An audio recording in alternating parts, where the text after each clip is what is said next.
Campaigners for the reopening of Manston Airport turned out in full force, flags flying, to meet Cabinet Minister Grant Shapps outside the closed airport building on the 18th of September.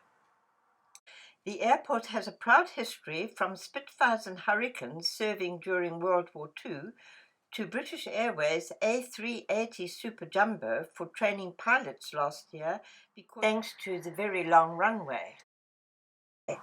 Sadly, this is what the airfield looked like on the day of the meeting.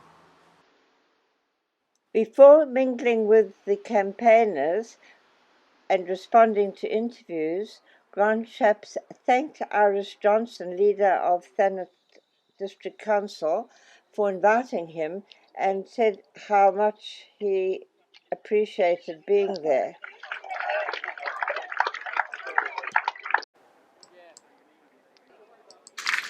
They have lobbied me, they've lobbied the Prime Minister, they've lobbied in Parliament, they have worked tirelessly for this. And I think when you get a really popular local campaign where people really feel passionate, you can tell because it also becomes a cross-party thing. And that's why, Iris, I don't think it's any secret, we're not from the same party, but it's wonderful to be working with you on this. Everyone! TPO! Yeah!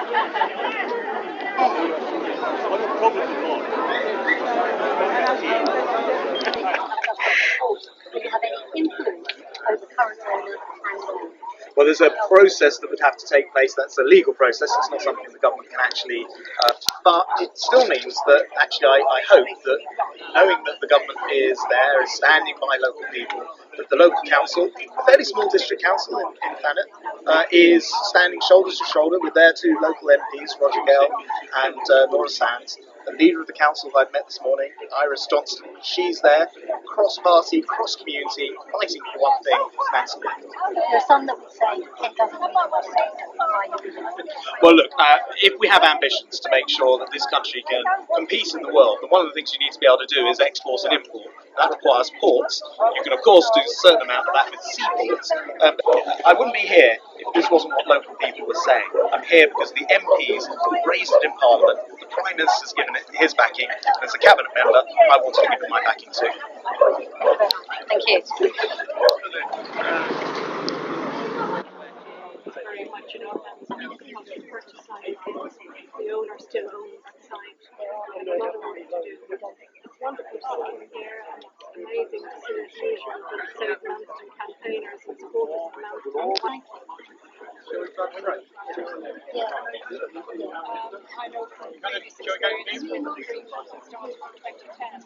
We had a few things finalised in 3 years for that. We're hoping that with support, he tells us that the purchase or if it goes for public inquiry, you never know how long it takes. I've sat in public inquiry with legal points. There's so many lawyers and it's amazing. We have to wait.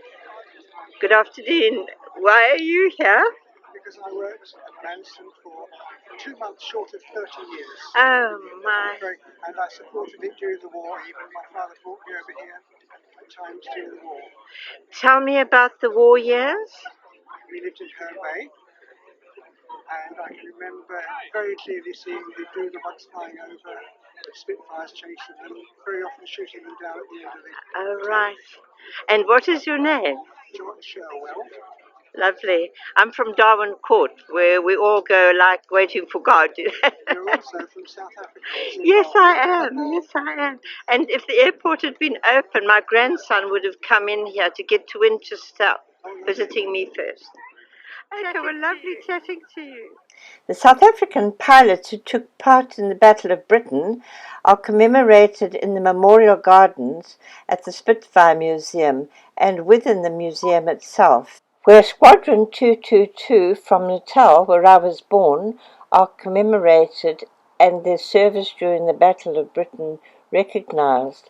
For me, this was a very poignant moment, as it was the very first I had heard about it.